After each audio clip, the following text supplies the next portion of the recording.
G'day everyone, Aussie Mark here with a folding knife review, and today we're looking at a Ka-Bar, and this is a large dozier folding hunter. I've been actually after one of these for a while, ever since I got the smaller dozier knives, and I really like them, and I've been curious to see what the large knife was like, and finally got my hands on one. Couldn't get one in Australia, and eventually I brought one in from the United States. So I'll go through the obligatory stats and things, and we'll talk about some of my findings with this knife. Basically what you see is the only option on this knife. There is no different colours, there is no serrated blades or any that sort of thing. This is it. This is a large folding hunter. Black handle, plain blade, and that's it. It is a lockback design, as you can see there, and the blade steel on this one is OS 8A, which I think is the same steel they use in the smaller doziers. Blade grind on these is different to the small ones. This is a flat ground blade. The smaller doziers that you get are hollow ground. And that's horses for courses. I don't mind the hollow ground, don't mind the flat eye for that matter, so whatever you prefer. The blade shape, as I mentioned on this, I think I mentioned, is a drop point, which I really love the drop point. That's the same as you get on the small ones as well. The blade length on the larger model is 2 2/3 of an inch, or 90mm. Again, the small knife, which we'll refer to, is the 3-inch. Closed length on this one is 124mm, or 4 7/8 of an inch. When she's fully open, as you see there in front of you, 215mm, or 8 7/16 inch. As I said, handle, it only comes in one colour. You can have black or black, basically. It's a Zytel handle, quite reasonable, quite comfortable, quite grippy. It's got a nice texture on it there. I'll just bring it up close to the camera and have a bit of a look at that.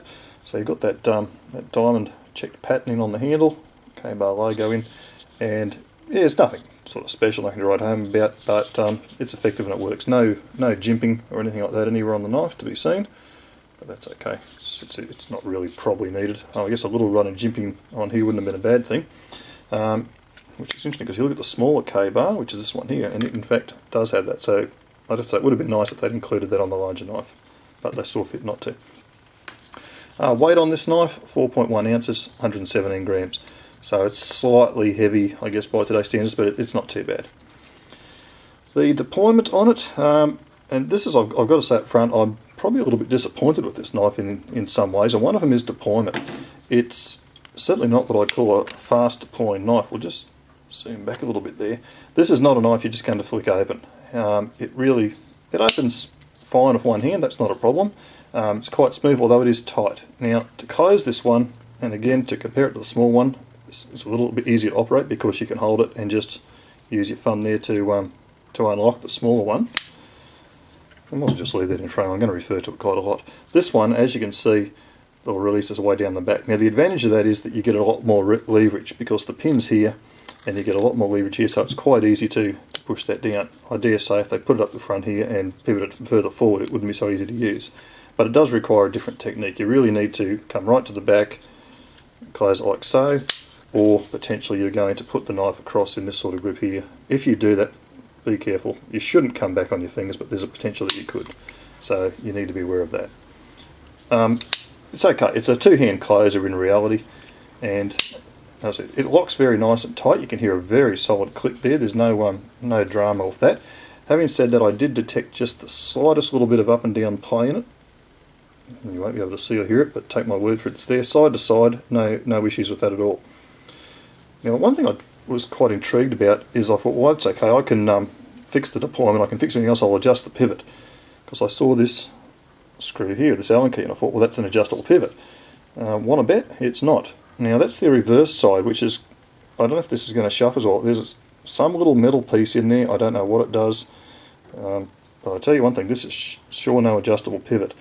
I've brought the Allen key out, and I'm going to pull that Allen bolt out of there, and it comes all the way out.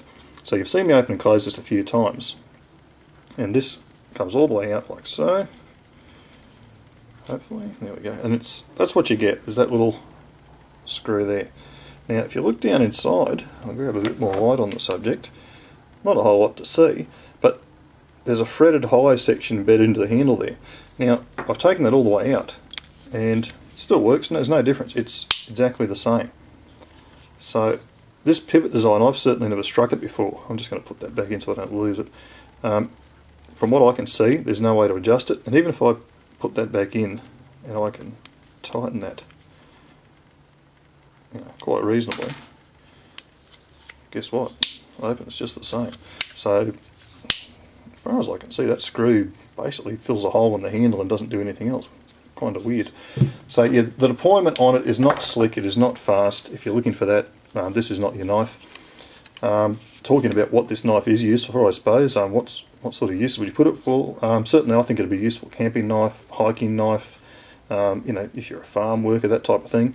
If you're not worried about quick opening but just want a good, strong, good value, cheap knife, and yeah, they are good value, they're quite reasonably cheap, this might suit your purposes. Having said that, there are better options out there which we'll come to in a minute. So yeah, the pivot design is interesting. If anyone out there knows anything about these knives and that pivot design, please chime in down below in the comments, because I'm quite curious about it. It's a really odd one for me. So that's the thing, it's tight but it's usable and it's not adjustable, so that's a downside. I mean, as I said, lockup seems fine. I dare say this will be a good long-term knife. I don't imagine there'd be any kind of problems with it as far as strength or durability goes. The clip, pretty standard K-bar clip. Again, it's exactly the same clip you get on the smaller model, and it can be mounted left or right, but tip up only. And it's, as I showed on my review of this smaller knife, it's screwed through the handle with that one screw there, and it's held in like so. Quality on it, as mentioned, is good. However, the value on it, I'd have to say average.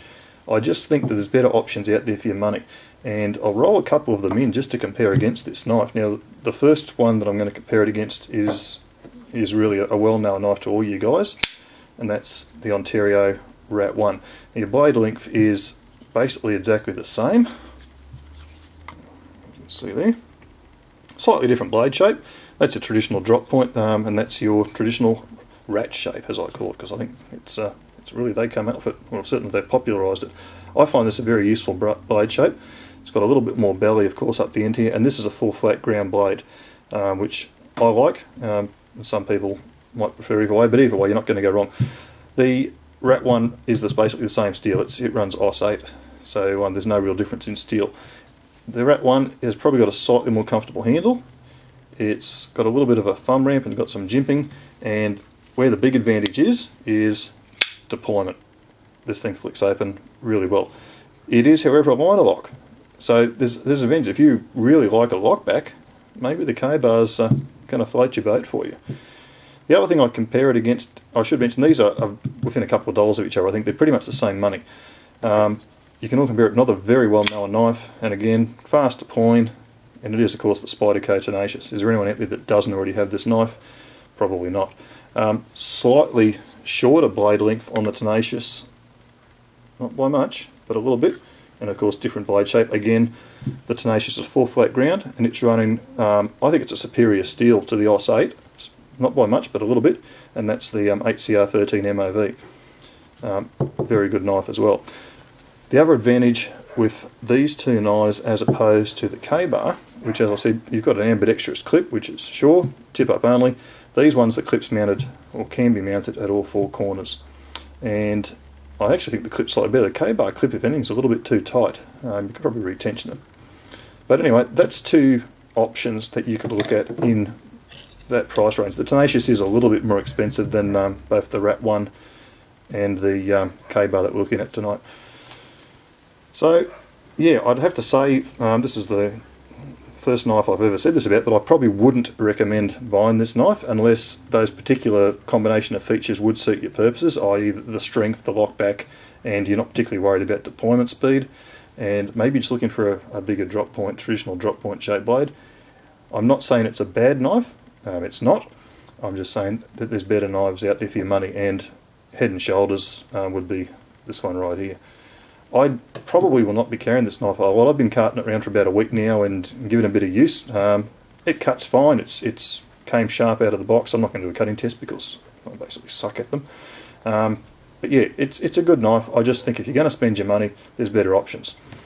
If you're looking at a K-bar and you want the Dozier design and you want an EDC knife, my recommendation would be to go with the smaller Hunter design. It's a lighter knife. It's a smaller knife. It's got the hollow ground blade, which I personally don't mind for EDC tasks, just light duty tasks. I think it works very well. And with the smaller size, it's easy to cart around in your pocket as well.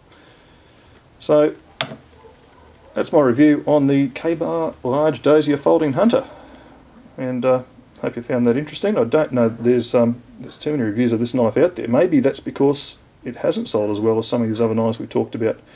But anyway, there it is for what it's worth. Thanks for watching, guys, and catch you next time. Bye for now.